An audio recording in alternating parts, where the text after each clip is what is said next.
Thank you. Now for the AfD group, Mr Farage.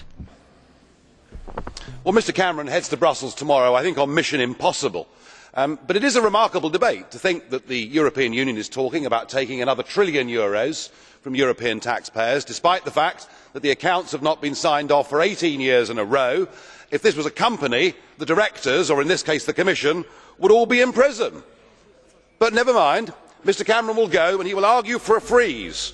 Or what he means by a freeze is the same over-bloated budget with increases for inflation.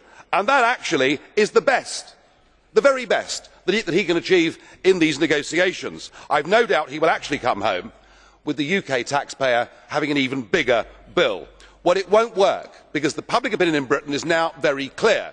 What our taxpayers are saying is enough is enough. No longer do we wish to pay money to Hungarian companies involved in projects that improve the lifestyle and living standards of dogs. And our patience has completely snapped at such cultural absurdities as the €400,000 given to the Flying Gorillas dance troupe, who, using their own language of rhythm, music and gibberish — well, they'd fit in well here, wouldn't they — give performances such as the brilliant Smelly Foot Dance, with an acoustic score that includes some spectacular belching. No, I'm not making it up.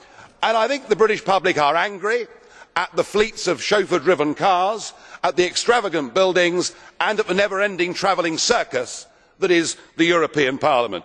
We pay £53 million a day to be a member of this organisation for no benefit whatsoever. Mr Cameron, when you come back from this Brussels summit, why don't you accept my challenge and let's have a proper, full debate in Britain on whether it's worth staying a member of this union or not. The last opinion polls over the weekend show that now, by a majority of 2 to 1, the British people now want us to leave this union and not to pay you a penny piece. Thank you.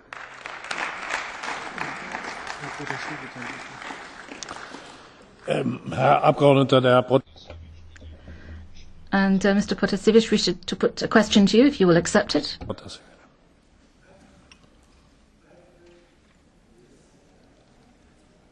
I have just a very simple question.